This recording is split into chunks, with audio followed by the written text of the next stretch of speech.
ये लोग मिलके आपको डरा रहे हैं। कुछ नहीं होगा, आप तो बहुत स्ट्रॉन्ग गर्ल हो ना। Rinki is a brave girl. अरे लगेगा अभी पता भी नहीं चलेगा। हो गया, फिनिश हो गया। पायल, इन्हें उतार दो।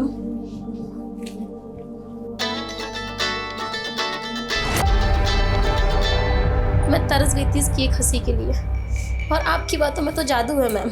जैसे इसका दमा ठीक हो गया है, वैसे ये भी ठीक हो जाएगी, है ना रिंकी? हो जाएगी। Thank you ma'am. अगले हफ्ते फिर आना। Payal, any more appointments? No ma'am. Okay.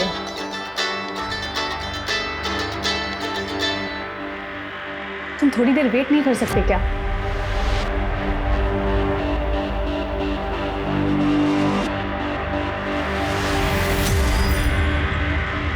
Hi doctor Revati. Hi doctor Manish, I see you. कहाँ जा रही हो? Come on, I will drop you.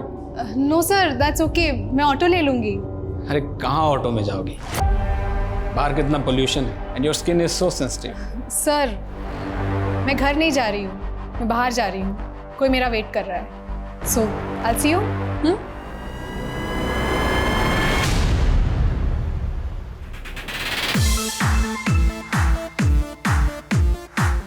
हे भगवान, ये लड़की भी ना कभी नहीं मेरी बात सुनती। जसप्रीत वॉल्यूम कम कर। उफ, ये लड़की भी ना। ओह मैडम, टी ब्रेक। म्यूजिक क्यों बंद किया? चल मेरे साथ थोड़ा डांस कर।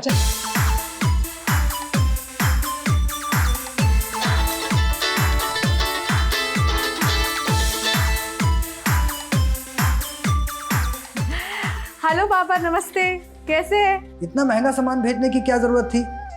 अरे अब छोड़िए ना। अब मम्मी पापा कंजूस होंगे तो बच्चों को तो उनके लिए शॉपिंग करनी पड़ेगी ना। अरे आप फोन दीजिए हमको और जाइए, ये कपड़े ना बदल कर आइए। मेरी माँ बाप की ज़रूरतें, उनकी छोटी छोटी खुशियाँ ही मेरी ज़िंदगी है। मेरा करियर मुझे अपने परिवार से दूर ज़रूर ले आया था, लेकिन उनकी अच्छाई हमेशा मेरे अंदर ही रही। जैसे पुण्य की परिभाषा सबके लिए अलग होती है, वैसे हर पाप की परिभाषा विचित्र होती है, और मेरा सामना ऐसे ही पाप से होने वाला था।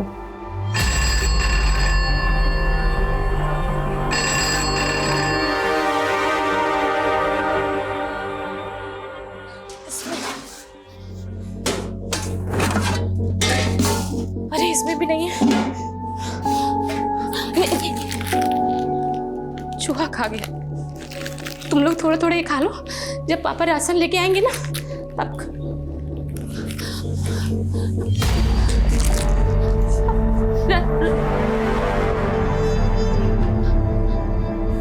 राशन लेने गए थे ना आप?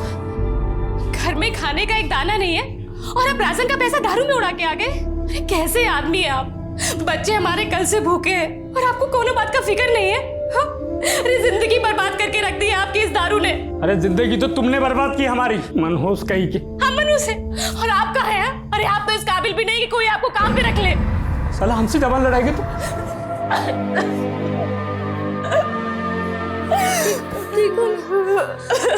ठीक है, भूख लगा है ना, भूख लगा है। हम तुम लोग का पेट भरेंगे। रो मत। अब कुछ लेके आते तुम लोगों को खाने का। यही रहना।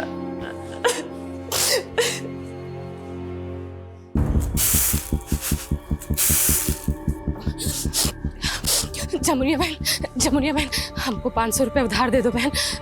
हमारे घर में एक दाना नहीं है खाने को, हमारे बच्चे भूखे हैं। थोड़ा थोड़ा करके हम तुमको 2500 रुपया उधारी दे चुके हैं।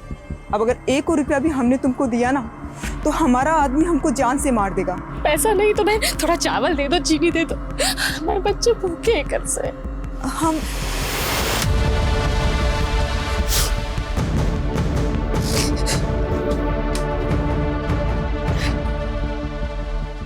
कितना बार तुमको बोले हैं हम कि सबको चौखट पर मत खड़ा होने दिया करो, समझ में नहीं आता तुमको? देखो सरस्वती, मुफ्त में दुनिया में कुछ भी नहीं मिलता है। पैसा दोगी तभी राशन मिलेगा। भैया हम आपकी दुकान में कोई भी काम कर लेंगे भैया। हमारे बच्चे छोटे छोटे, उन्होंने कुछ नहीं खाया भैया। कल से थोड़ा राशन दे दो भैया, थोड़ा राशन दे दो। अम्मा नहीं आई अभी। अरे क्या कर रही है? खाली है वो, कुछ नहीं है उसमें। हमें बहुत भूख लगा है। भूख तो हमको भी लगा है। चिंता मत करो बच्चों, देखो कितना सारा राशन लाए हैं। आओ, दाल है, चावल है। आज हम दाल भात खाएंगे। हाँ, आज तुम लोग भरपेट दाल भात खाओगे। देखो बच्चों, अब तुम लोग बड़े हो रहे हो, तुम लोग को समझ में आ रहा होगा कि इंसान को 2 वक्त का रोटी जुटाने के लिए कितना संघर्ष करना पड़ता है। संघर्ष? ये क्या होता है मम्मी? संघर्ष का मतलब होता है सच्चाई और ईमानदारी का मेहनत। तुम लोग अपने पापा जैसे बिल्कुल मत बनना बच्चों। इतने काबिल बनना कि सच्चाई और मेहनत से अपना पेट भर सको।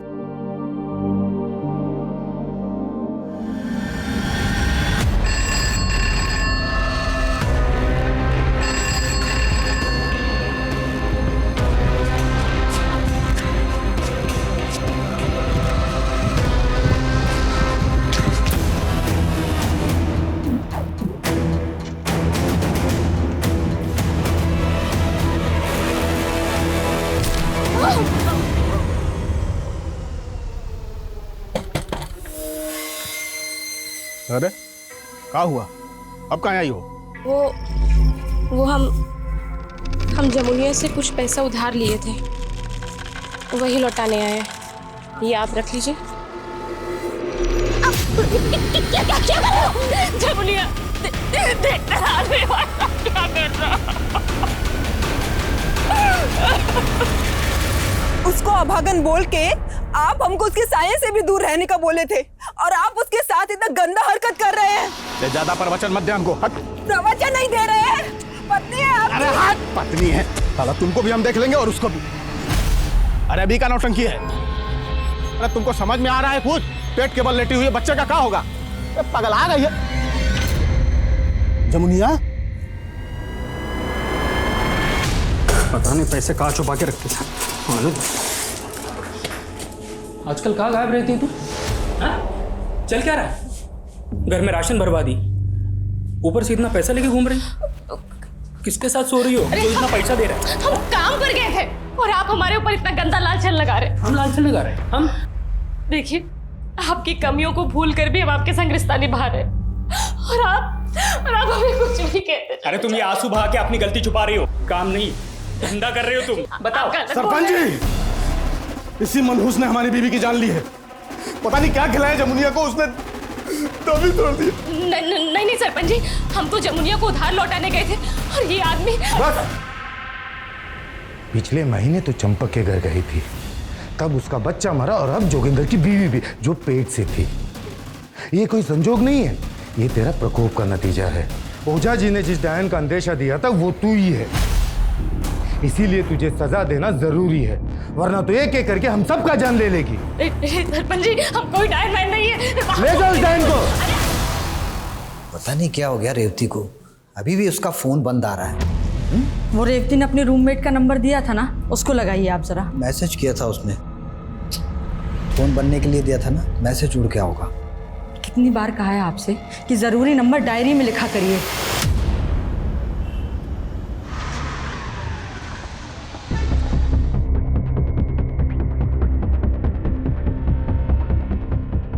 डॉक्टर रेवती 12 की शाम तक तो यही थी हॉस्पिटल में ड्यूटी पे। 13 को उन्होंने ऑफ लिया हुआ था, कल वो आने वाली थी, लेकिन ना वो कल आई और ना ही आज। सरपंच जी, हम कोई डायन वायन नहीं है सर। अच्छा, तो नहीं है, तो बहुत खतरनाक औरत है। गांव वालों, आप लोगों को पता है बहुत सारे पैसे मिले इसके पास से, तभी तो हम कहे कि तेरा परिवार का नक्शा कैसे बदल गया। धंधा करती है तू। नहीं सरपंच जी, हम कोई धंधा वंधा नहीं करते, हम तो बसंत भैया की दुकान पे काम करते हैं, उनसे पूछ लीजिए। क्या बोल रही है तू हमको? कब कहाँ पे रखी है? अरे भैया झूठ मत बोलो, तुम ही बोले। अरे ये 1 नंबर की झूठी और मक्कार औरत है। नहीं सरपंच जी। अरे इसका पति भी शक करता है इस पे। ले जाओ इसे, पूरे गांव घुमाओ इसे। पापा मम्मी को बचा लो।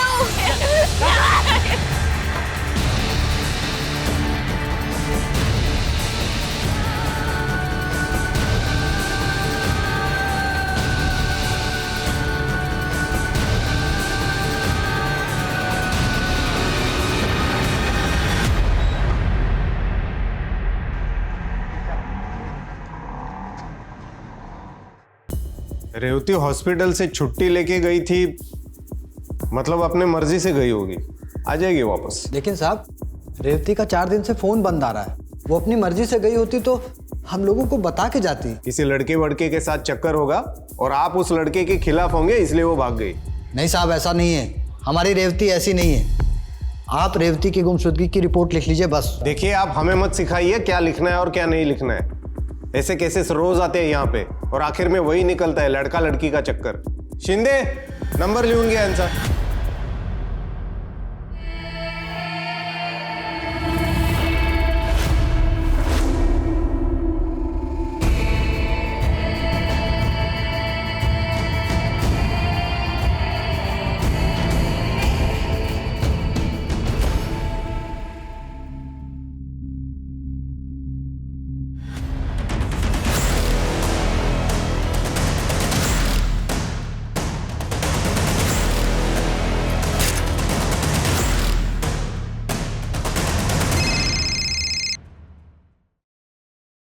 हेलो,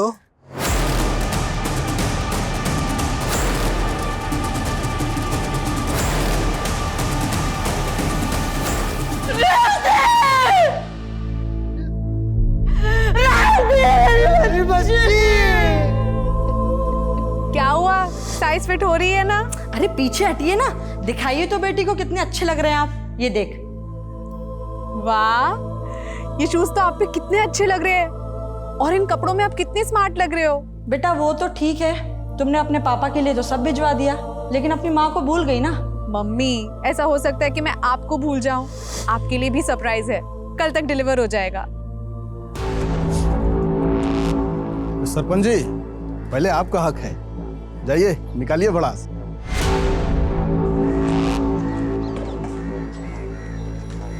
नहीं नहीं सरपंच जी हमको छोड़ दीजिए। सरपंच जी नहीं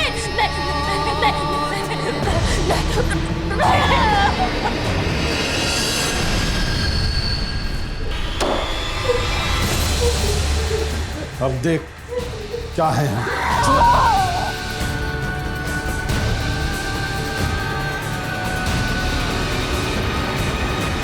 आपने बोला था आपकी बेटी हॉस्पिटल से छुट्टी लेके अपने मर्जी से कहीं गई थी, तो फिर उसकी लाश यहाँ से 25 किलोमीटर दूर आर्य रोड में कैसे मिली? ये रेवती वहां किसके पास गई थी जिसने उसका रेप कर दिया? रेप? हाँ, रिपोर्ट में तो वही लिखा है। फिलहाल उसकी लाश आपको सौंप रहे, यहाँ पे साइन कर दीजिए। आप लाश को सौंप के केस को रफा दफा करना चाह रहे हैं? मैं ये लाश तब तक नहीं लूंगा जब तक आप दोषी को ढूंढ नहीं लेते। मुझे इंसाफ चाहिए। रेवती के पिता के इस कदम से जल्द ही ये केस मीडिया में छा गया और पुलिस महकमे में गहमा गहमी का माहौल पैदा हो गया, जिसके बाद खुद डीसीपी को इस केस में उतरना पड़ा। डॉक्टर रेवती के माता पिता की गुहार पर जल्द ही ये केस क्राइम ब्रांच को सौंप दिया गया और रेवती की लाश का सेकंड पोस्टमार्टम किया गया। सेकंड पोस्टमार्टम रिपोर्ट में भी यही मेंशन है। विक्टिम का रेप और कत्ल हुआ 12 अगस्त को और आर्य रोड को उसकी बॉडी मिली 18 अगस्त को। और विक्टिम की बॉडी पर कोई डीएनए नहीं मिला। सर, विक्टिम के पेरेंट्स के मुताबिक हॉस्पिटल वालों ने उन्हें बताया था कि रेवती हॉस्पिटल का सारा काम खत्म करके 12 अगस्त को वहीं से शाम को निकली थी। हॉस्पिटल से शुरू करें। विक्टिम के पेरेंट्स बाहर अपनी बेटी को इंसाफ मिलने का इंतजार कर रहे हैं। I think we should start with them. नमस्कार, बैठे रहिए। देखिए, मैं समझ सकता हूं कि आप किस तकलीफ के दौर से गुजर रहे हैं। आपने अपनी बेटी खोई और हम आपकी उसी बेटी को इंसाफ दिलाना चाहते हैं, लेकिन उसके लिए हमें आपकी मदद की जरूरत है। क्या आप लोगों को किसी पर शक है? साहब, कहने को पहले भी हमारे पास कुछ नहीं था। बस हमारी बेटी को न्याय दिला दीजिए। आपकी बेटी को इंसाफ जरूर मिलेगा, ये मेरा वादा है। लेकिन उससे पहले मैं आप लोगों से गुजारिश करना चाहता हूं कि प्लीज आप अपनी बेटी का अंतिम संस्कार कर दीजिए। इल्तिजा है मेरी।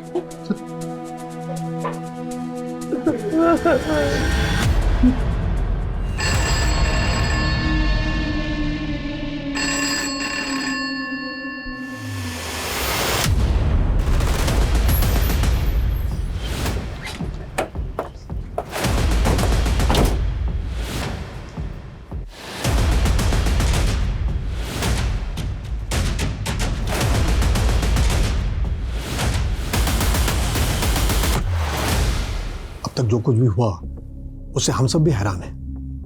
Doctor Revathi was a very bright doctor, बहुत अच्छा फ्यूचर था उसका। It's very difficult to imagine कि उसके साथ इतना कुछ हो गया। यानी प्रोफेशनल राइवलरी, कोई डिस्प्यूट, कोई झगड़ा? नेवर, वो तो हमेशा अपने काम से काम रखती थी।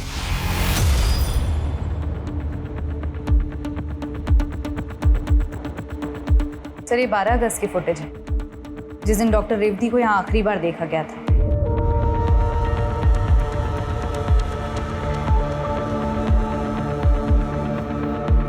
उस दिन डॉक्टर रेवती यहाँ से निकलने के बाद इस डायरेक्शन में गए। लेकिन सर उनका घर तो इस डायरेक्शन में है। वही तो जानना है कि डॉक्टर रेवती उस दिन यहाँ से फिर कहाँ गए।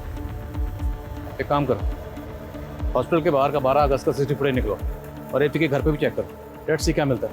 सर, उस दिन डॉक्टर रेवती को एक नर्स के साथ अपने केबिन से बात करते हुए बाहर देखा गया था। आखिरी बार डॉक्टर रेवती को उसी नर्स के साथ देखा गया। उस नर्स को बुलवाओ। नॉर्मल वर्क रूटीन के बारे में ही बात हुई थी, जैसे अगले दिन किस किस पेशेंट्स की रिपोर्ट्स आने वाली है, किसका अपॉइंटमेंट है। अगले दिन तो वो छुट्टी लेने वाली थी ना, फिर अगले दिन के अपॉइंटमेंट्स कैसे डिस्कस कर रही थी तुमसे? वो एक्चुअली 14 अगस्त के अपॉइंटमेंट के बारे में बात हुई थी। अच्छा ये बताओ कि डॉक्टर रेवती ने 13 को ऑफ क्यों लिया था और 12 को कहाँ गई थी? इसके बारे में मैं नहीं जानती। अगर तुम इस केस से रिलेटेड कुछ जानती हो और छुपा रही हो तो ये अच्छा नहीं है तुम्हारे लिए। मुझे उस दिन के रिलेटेड जो भी पता था मैंने आपको बता दिया। क्या उस दिन के अलावा कोई ऐसी बात है जो आपको बतानी चाहिए थी और आपने नहीं बताई? डॉक्टर रेवती का डॉक्टर मनीष के साथ कुछ इश्यू चल रहा था। तुम्हें तुम्हारी औकात दिखाने में, तुम्हें नीचा लाने में कोई बात नहीं। पता नहीं क्या समझती अपने आप, सीनियर जूनियर का कोई फर्क ही नहीं है। तो आपको लगता है कि डॉक्टर मनीष ने डॉक्टर रेवती के साथ? नहीं सर, मेरे कहने का ये मतलब नहीं था, पर हाँ डॉक्टर मनीष की नीयत डॉक्टर रेवती को लेकर कुछ ठीक नहीं थी। डॉक्टर मनीष कहाँ है? जब रेवती के पेरेंट्स आए थे उसके बाद ही वो लीव पर चले गए।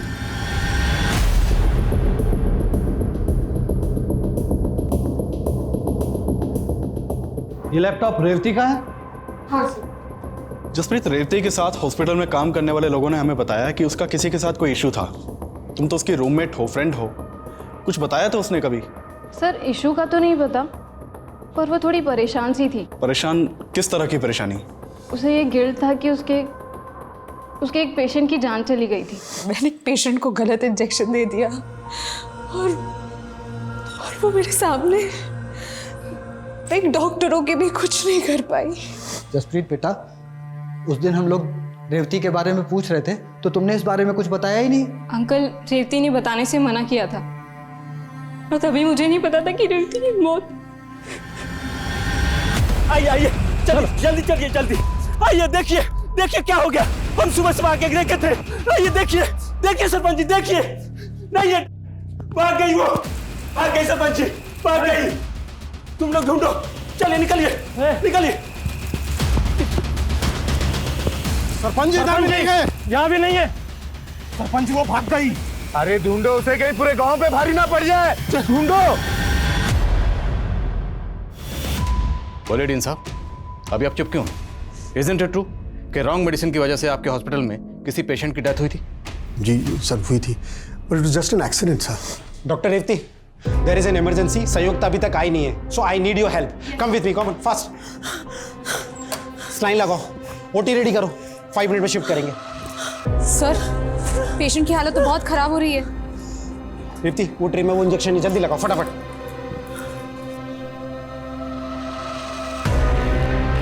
संयुक्ता कहाँ थी तुम यार? पेशेंट का प्रॉब्लम है।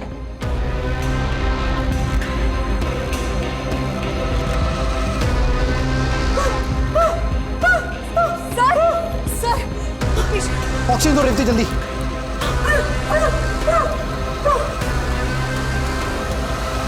ठीक है कर दिया रेवती तुमने। कौन सा इंजेक्शन दे दिया तुमने? सर मैंने तो यही इंजेक्शन लगाया था जो आपने मुझसे कहा था।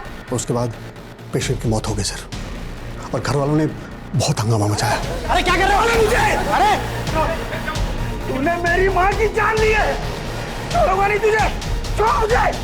हमने बड़ी मुश्किल से पेशेंट की फैमिली को शांत किया और एक इंटरनल इंक्वायरी की, and I check myself sir, तो पता चला कि पेशेंट को जो इंजेक्शन दी गई थी उस बॉटल की लेबल ओरिजिनल थी, लेकिन इंजेक्शन में दवाई अलग थी सर, और उस दवाई की वजह से पेशेंट की मौत हो गई। तो कैन यू एक्सप्लेन मी कि राइट लेवल की बॉटल में दूसरी दवाई कैसे आ गई? मुझे कुछ नहीं मालूम सर, शायद दवाई बदल दी गई हो।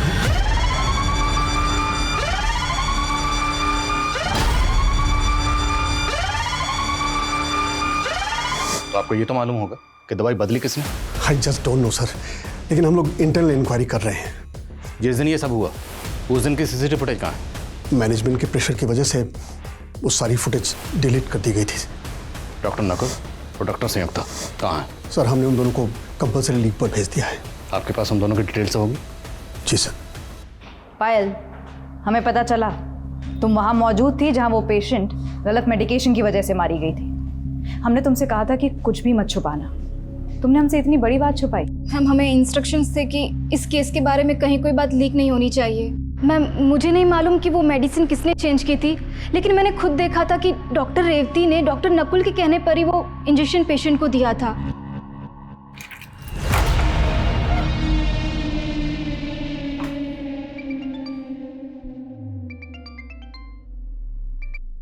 हाँ नकुल बोलो। ये रेवती का मामला तो कुछ ज्यादा ही बढ़ता जा रहा है। आई थिंक हमें अंडरग्राउंड होना पड़ेगा। सरपंच जी वो वहां मिल गई है, वहां पड़ी हुई है। चलो सरपंच जी ये देखिए, हम हल्का होने जा रहे थे तभी हमने देखा यहाँ पर। देखो सरपंच जी तो मर गई। अरे ये मरी नहीं है, पता नहीं कब जिंदा हो जाएगी। इसके शरीर की ऐसी हालत करो कि ये फिर से अपने शरीर में ना घुस पाए। उठाओ पत्थर उठाओ। जैसे ही कुछ पता चले मुझे तुरंत अपडेट करो। सर, डॉक्टर नकुल और डॉक्टर संयुक्ता दोनों गायब हैं। दोनों के नंबर्स भी बंद आ रहे हैं। हालांकि मैंने दोनों के नंबर सर्वेलेंस पे डाल दिए हैं, पर जिस तरीके से ये दोनों अंडरग्राउंड हुए, ऐसा लगता है कि रेवती के मर्डर केस से इनका जरूर कोई लेना देना है। और डी नित्यानंद ने बताया था कि पेशेंट की मौत इंजेक्शन की डोज बदलने की वजह से हुई।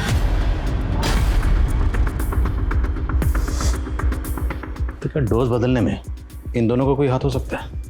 और जिस लेडी की मौत हुई थी उनके फैमिली मेंबर में से किसी ने डॉक्टर रेवती को जान से मारने की धमकी दी थी। तूने मेरी माँ की जान ली है, छोड़ूंगा नहीं तुझे। क्या डॉक्टर रेवती उसकी नफरत का शिकार हुई? जरा उस लड़के के बारे में पता लगाओ। सर डॉक्टर मनीष का पता चल गया है, हमने उसको कस्टडी में ले लिया है। मैंने रेवती के साथ कुछ नहीं किया। पहले कुछ दिखा रहे हैं, जरा देख लो फिर बात करते हैं।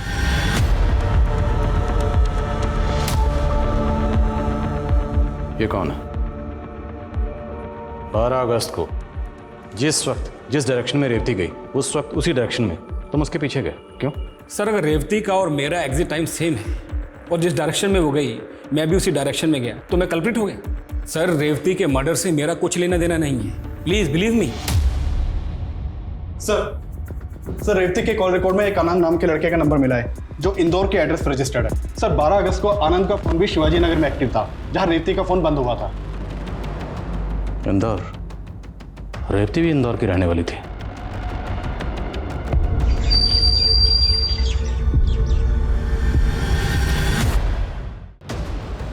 ये आनंद है सर, ये रेवती के साथ पढ़ता था। क्या आनंद का रेवती के साथ अफेयर था? नहीं सर, रेवती और आनंद तो अच्छे दोस्त थे। हमें कभी ऐसा नहीं लगा कि इन दोनों का अफेयर था। पर यह लड़का आनंद लगातार आपकी बेटी के टच में था, उसे बार बार फोन करता था, यहाँ तक कि आपकी बेटी से मिलने यहाँ मुंबई भी आता रहता था। आप लोगों को इस बारे में कुछ भी नहीं पता? नहीं सर। सर आनंद को ले आए हैं, इंटेरोगेशन रूम में है। सर मैं प्यार करता था रेवती से, उसके लिए जान भी दे सकता था। मैं उसकी जान कैसे ले सकता हूँ सर? रेवती का कत्ल हुआ 12 अगस्त को और उसका फोन शिवाजी नगर में 12 अगस्त को स्विच ऑफ हुआ। अब तेरा फोन 12 अगस्त को शिवाजी नगर में एक्टिव था। कैसे? क्या करा था वहाँ पर? शिवाजी नगर में मैं रेवती से मिलने वाला था, लेकिन अब फिर मिले नहीं। मिलता कैसे? उससे पहले तुमने उसे मार जो दिया। नहीं सर, मैं सच कह रहा हूँ। मैंने और रेवती ने गोवा जाने का प्लान किया था। फिर वो मुझे शिवाजी नगर में एसवी रोड में मिलने वाली थी। ना तो वो आई और ना ही उसका फ़ोन लगा। मैंने उसके हॉस्पिटल में भी फ़ोन किया था तो पता चला कि वो वहाँ से निकल गई है। और तेरे साथ गोवा क्यों जाने वाली थी? सर अपसेट थी, हम एक साथ टाइम स्पेंड करना चाहते थे। सर ये आनंद जितना सीधा लग रहा है उतना सीधा है नहीं। अगर आनंद के पास डॉक्टर रेवती के कत्ल और मर्डर का कोई मोटिव है तो डॉक्टर मनीष भी पीछे नहीं है। और उधर डॉक्टर नकुल, डॉक्टर संयुक्ता, ये दोनों भी गायब है। तो ये रेप और कत्ल आखिर किसने किया? उस लेडी की फैमिली का क्या हुआ? उसकी गलत डोज की इंजेक्शन की वजह से डेथ हुई थी। सो उस लेडी की मौत के बाद पूरी फैमिली अपने नेटिव गांव सतारा शिफ्ट हो गई और वो आदमी नवीन जिसने रेवती को धमकी दी थी वो 12 अगस्त को सतारा में ही था। लेकिन हॉस्पिटल की लापरवाही की वजह से उनके फैमिली मेंबर की डेथ हुई, तो हॉस्पिटल के ऊपर कोई केस नहीं किया, कोई कंप्लेंट नहीं की और गाँव वापस चले गए। हाँ सर, क्योंकि हॉस्पिटल वालों ने पैसे देकर उनका मुंह बंद कर दिया था। ये हॉस्पिटल सर मैंने रेवती के कॉल रिकॉर्ड चेक किए। लगभग पिछले 6 महीने से रेवती का फोन हर फ्राइडे को शिवाजी नगर में एक्टिव रहता था। लेकिन सर एक अजीब बात है, 12 अगस्त जिस दिन रेवती का मर्डर हुआ था उस दिन फ्राइडे नहीं था, लेकिन रेवती का फोन ये देखिए सर यहाँ शिवाजी नगर में ही एक्टिव था। तो अगर उसका फ़ोन हर फ्राइडे को शिवाजी नगर में एक्टिव रहता था तो फिर 12 अगस्त को शिवाजी नगर में क्यों गई थी? सर मैंने रेवती की रूममेट जसप्रीत से भी बात की। उसने बताया कि रेवती हर फ्राइडे को एक एनजीओ में जाती थी जो शिवाजी नगर में है। और सर मैंने रेवती का सोशल मीडिया अकाउंट भी चेक किया। सर रेवती अपने सोशल मीडिया अकाउंट के थ्रू गरीब बच्चों के लिए फंड रेजिंग और डोनेशन कैंपेन्स भी चलाती थी। ये देखिए सर, यहाँ काफ़ी गरीब बच्चों के साथ उसके फोटोज़ भी हैं। मेरा सवाल अब भी वही है कि अगर रेवती शिवाजी नगर वाले एनजीओ में सिर्फ फ्राइडे को जाती थी तो 12 अगस्त को एनजीओ में क्यों गई? उस दिन तो फ्राइडे नहीं था। एनजीओ से कंफर्म करो, क्या 12 अगस्त को रेवती एनजीओ में आई थी? चलो।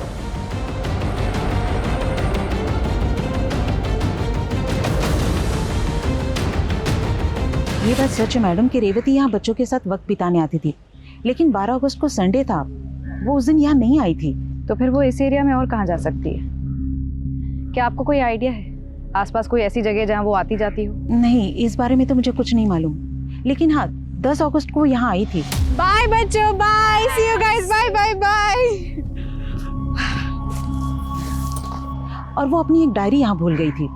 मैंने सोचा नेक्स्ट फ्राइडे आएगी तो उसे दे दूंगी, लेकिन उसके पास से उसका फोन ही बंद आ रहा है। वो डायरी आप हमें दे दीजिए। जी सर, डायरी देखकर लगता है रेवती रोजाना डायरी लिखती थी। 9 अगस्त तक की एंट्रीज उसमें हैं।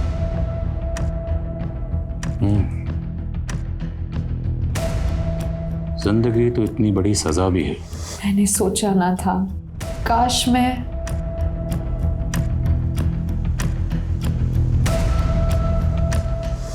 तो कुछ फलसफा सा लिखा हुआ है, जो लिखा गया है वो अधूरा है और लिखने के बाद काटा गया है। आखिर इन अल्फाजों का राज क्या है? क्या इस डायरी का रेवती के कत्ल और मर्डर से कोई ताल्लुक हो सकता है?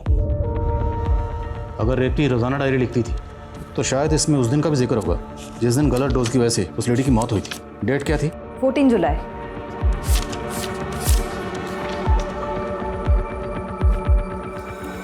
तो आज कुछ लिखने का मन नहीं कर रहा, पर सोच रही हूँ कि शायद लिखने से कुछ मन का बोझ हल्का हो जाए।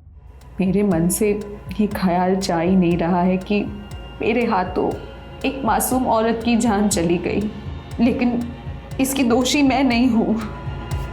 ये साजिश है। आखिर मेरा कसूर क्या था? सिर्फ इतना कि मैं एक अलग कम्युनिटी से बिलोंग करती हूँ। उन्होंने इस बात का बदला लिया मुझसे। अरे वाह, एक और प्रमोशन। ऐसा क्या जादू कर दिया तुमने मैनेजमेंट पे जो तुम पे इतना मेहरबान हो रहा है? हाँ? ये कोई जादू नहीं है, मेरी काबिलियत है, मेरा डेडिकेशन है। लेकिन आप लोगों से कहा। एक्सक्यूज मी, तुम तो डॉक्टर बनने के भी लायक नहीं हो, लेकिन तुम्हारी कम्युनिटी के स्टूडेंट्स को ना इतनी रियायत मिलती है कि कम नंबर लाकर भी तुम्हें डॉक्टर डिग्री मिलती है। पर और डिग्री मिलते ही अपना उसने का जादू चलाना शुरू कर दिया। तभी तो डॉक्टर मनीष तुम पे इतना फेवर करता है ना। आप दोनों की सोच उतनी ही घटिया है जितनी डॉक्टर मनीष की। खैर, वक्त बता देगा कि ईमानदारी कभी नहीं हारती। वक्त जरूर बताएगा, लेकिन हमें नहीं, तुम्हें। देख लेना। चलो। इस डायरी में तो इस बात का जिक्र है कि इंजेक्शन की डोज डॉक्टर नकुल और डॉक्टर संयुक्ता ने बदली थी। यस सर, हम डॉक्टर नकुल और डॉक्टर संयुक्ता के बारे में पता ही कर रहे थे कि डॉक्टर संयुक्ता का फ़ोन अक्सर पुणे में एक्टिव रहता है, ये पता चला। और उसके दूर के मामा भी पुणे में रहते हैं। उठो। चल।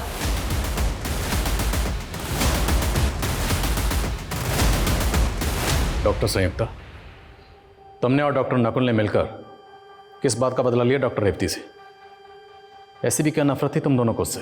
नफरत तो थी सर, लेकिन हमने उसको नहीं मारा सर। उसने कम नंबर लाकर कोटा से एडमिशन ले लिया और फिर वो हमसे आगे निकल रही थी। बस इसी नफरत में नकुल उसको फंसाना चाहता था। मैं इसमें बिल्कुल इन्वॉल्व नहीं हूँ सर। तो वह दवाई नकुल ने बदली थी? क्या कर रहे हो नकुल? कुछ नहीं, बस सोच रहा था कि डॉक्टर रेवती का घमंड कैसे तोड़ा जाए। मतलब? लेकिन जब वो हादसा हुआ तो मुझे रियलाइज़ हो गया कि वो दवाई नकुल ने ही बदली थी।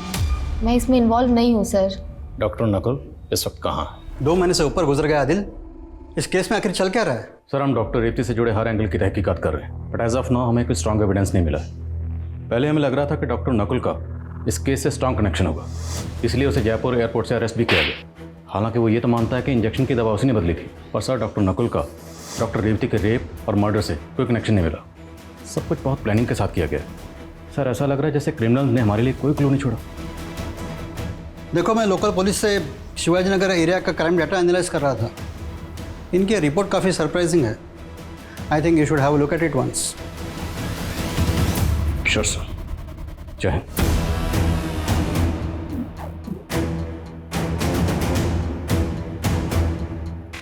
इस रिपोर्ट के मुताबिक 1 अगस्त से लेके 1 अक्टूबर के बीच में शिवाजी नगर में चोरी, स्नैचिंग, लूटपाट इन सब वारदातों में 70% की कमी आई। सर लेकिन इस डेटा का हमारे केस से क्या कनेक्शन है? कनेक्शन है। डॉक्टर रेवती का मर्डर कब हुआ? 12 अगस्त। और अगस्त के महीने में ही शिवाजी नगर में चोरी, लूटपाट और चेन स्नैचिंग इन सब वारदातों में 70% की कमी आई। शिवाजी नगर पुलिस से कॉन्टैक्ट करो। जिस भी ऑफिसर ने ये रिपोर्ट तैयार की है उससे बात करो। सर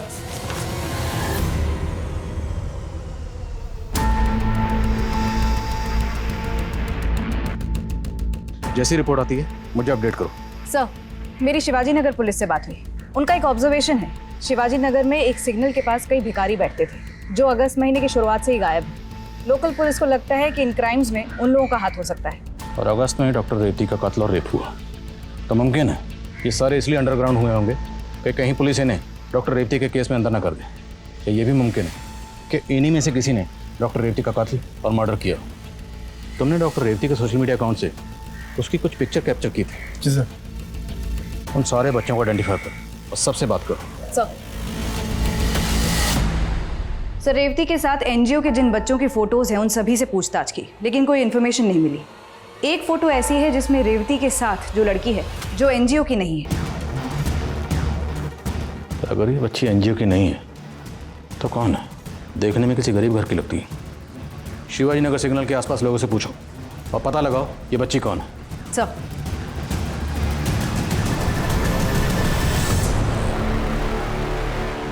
इस छोटी बच्ची के बारे में कुछ जानते हो? साहब इस बच्ची को तो मैंने कई बार देखा है। वो पास के सिग्नल पे, वहाँ पे जो गाड़ियाँ रुकती थी ना, उनको अपने छोटे मोटे सामान बेचा करती थी। ये बता सकते हो कि बच्ची अभी कहाँ मिलेगी? साहब इतना तो नहीं पता, लेकिन हाँ इस बच्ची का एक बड़ा भाई भी है जो कि जड़ी बूटियाँ बेचा करता था एक वैन में, और इसका और इसके बड़े भाई का काफ़ी दिनों से कोई अता पता नहीं। इस बच्ची और इसके भाई के बारे में कुछ और जानते हो? साहब इतना तो नहीं पता, लेकिन हाँ इतना बता सकता हूँ कि ये झारखंड के रहने वाले हैं, फूलपुर गाँव के।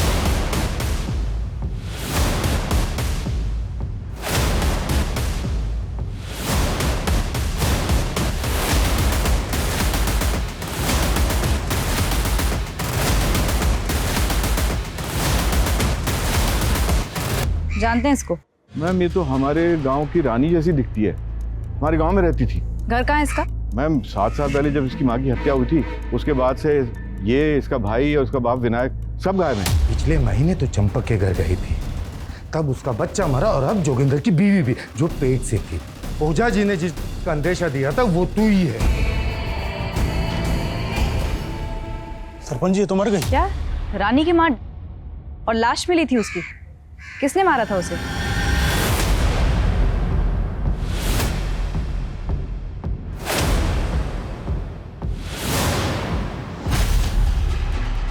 देखिए साहब, इस बच्ची के बारे में तो हमें नहीं पता। वैसे 7 साल हो गए तो रानी को देखे। अब इस वक्त उसके पिताजी, उसके भाई कहाँ रहते हैं हमें कुछ नहीं पता। लेकिन हमें पता है कि 7 साल पहले आपने रानी और उसके परिवार के साथ क्या किया था। आप ये बताइए, रानी का भाई और उसका बाप विनायक कहाँ है? देखिए ये सब तो हमें नहीं पता, लेकिन हाँ कुछ दिन पहले तक हमें बार बार फोन आता था। हेलो हेलो, हाँ मुखिया जी, हम विनायक के बेटे प्रिंस बोल रहे हैं। हमको अपने पापा से बात करना है, आप उनको बुलवा सकते हैं? अरे क्यों परेशान करते हो? कितनी बार कहा है तुम्हारे पिताजी इस गांव में नहीं रहते? साहब वो लगातार हमें फोन करता रहा, हम इतना परेशान हो गए थे कि गुस्सा आके फोन ही तोड़ दिए। जिस नंबर से आपको बार बार फोन आ रहा था वो नंबर दीजिए। क्या है ना, पुराना फोन था तो सामने वाले का नंबर नहीं आता है। वो फोन कब आया था, किस दिन आया था, कितने बजे आया था, ये तो याद होगा ना आपको। सर, सरपंच को जिन जिन डेट्स पर रानी के भाई का फोन आया था उनमें से मैंने 3 नंबर्स आइडेंटिफाई किए हैं जो शायद रानी के भाई के हों। थाने बुला लूं तीनों को? No, don't call. अगर इन तीनों में से कोई भी इस जुर्म से कनेक्टेड हुआ तो अलर्ट हो जाएगा, फरार होने के पूरे चांसेस हैं। चूहे का अगर उसके बिल से बाहर निकालना है तो उसे रोटी का टुकड़ा डालना होगा। डालो टुकड़ा। हेलो सर, मैं इजी लॉटरी से बोल रही हूँ। आपका नंबर एक लकी ड्रॉ में सिलेक्ट हुआ है, कॉन्ग्रेचुलेशंस। आपको 50,000 तक के गिफ्ट दिए जाएंगे। वो गिफ्ट हम खुद आप तक पहुँचाएंगे। आप अपना एड्रेस दीजिए प्लीज़। हाँ हाँ ठीक ठीक, आप पता लिखिए। 25।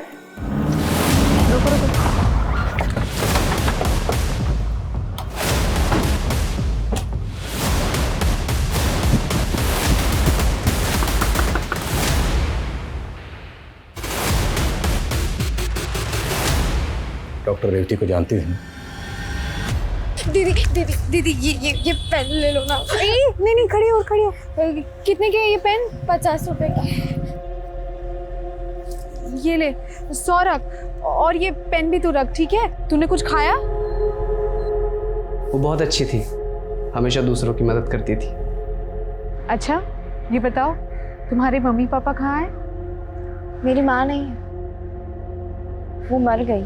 मेरी बहन से बहुत प्यार करती थी, हमेशा इसके बारे में ज़्यादा जानने की कोशिश करती थी। डॉक्टर रेवती तुम दोनों से पूरी हमदर्दी रखती थी, इनफैक्ट तुमसे तो बहुत प्यार करती थी। तो डॉक्टर रेवती के इस प्यार से, इस हमदर्दी से किसी को क्या प्रॉब्लम थी? हमदर्दी दिखाती थी, यही प्रॉब्लम थी। यही हमको अच्छा नहीं लगता था। मतलब?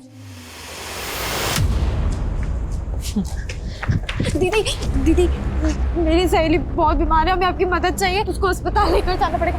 मैं गाड़ी लेके आई हूँ आपको लेने के लिए। आप जल्दी चलिए ना, वो बहुत बीमार है उसको। ठीक है चलो चलो।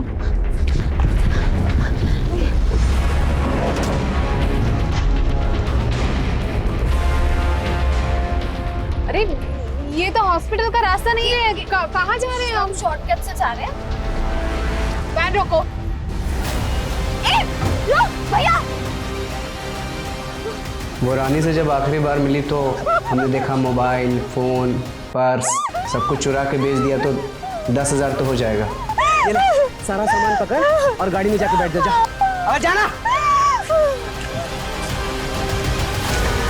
महज 10,000 रुपयों के लिए डॉक्टर रेवती का कत्ल कर दिया। क्यों? सिर्फ इसलिए कि तुम्हारी बहन से प्यार करती थी, तुम दोनों से हमदर्दी रखती थी। उससे पहले जो तूने इतनी चोरियां की वो किसकी हमदर्दी का बदला था? माँ के मौत के बाद ही आत्मा मर गई थी साहब। सिर्फ पैसा नजर आता था। अगर पैसा होता ना तो हमारी माँ नहीं मरती। अपनी बहन को अच्छी जिंदगी देने के लिए हम ऐसे हो गए। रेप क्यों किया? अगर तुम्हारी माँ जिंदा होती ना तो उसे शर्म आती कि तुम्हारे जैसा बेटा पैदा किया। और जिस बहन की जिंदगी बनाने के लिए तुमने रेप और कत्ल किया, तुम्हें पता है तुमने अपने साथ साथ इस मासूम की जिंदगी बर्बाद कर दी। रेवती एक ब्राइट डॉक्टर थी, लेकिन सिर्फ कुछ पैसों के लालच में उसकी हत्या कर दी गई, जिससे उसके माता पिता समेत सब लोग सकते में हैं। रानी और प्रिंस के बयान के मुताबिक उनकी मां सरस्वती को जोगिंदर, सरपंच अजीत और बाकी गांव वालों ने पत्थर मार मार कर मार दिया था। इस खबर के बाहर आने के बाद वहां के डीएम ने जांच के आदेश दिए और 7 साल पुराने इस केस में दोबारा से इन्वेस्टिगेशन शुरू हुई। उम्मीद है कि सरस्वती के दोषियों को सजा मिलेगी, लेकिन हमें यह भी सोचना होगा कि रानी और प्रिंस जैसे नाबालिग बच्चे इतने कठोर क्यों बन गए कि उन्हें इस हत्या का जरा भी मलाल नहीं। अब मैं अनूप सोनी आपसे विदा लेता हूं, फिर मुलाकात होगी क्राइम पेट्रोल सतर्क में एक और नए केस के साथ। तब तक अपना और अपने परिवार का ख्याल रखें, सतर्क रहें, सुरक्षित रहें और देखते रहें क्राइम पेट्रोल सतर्क। जय हिंद।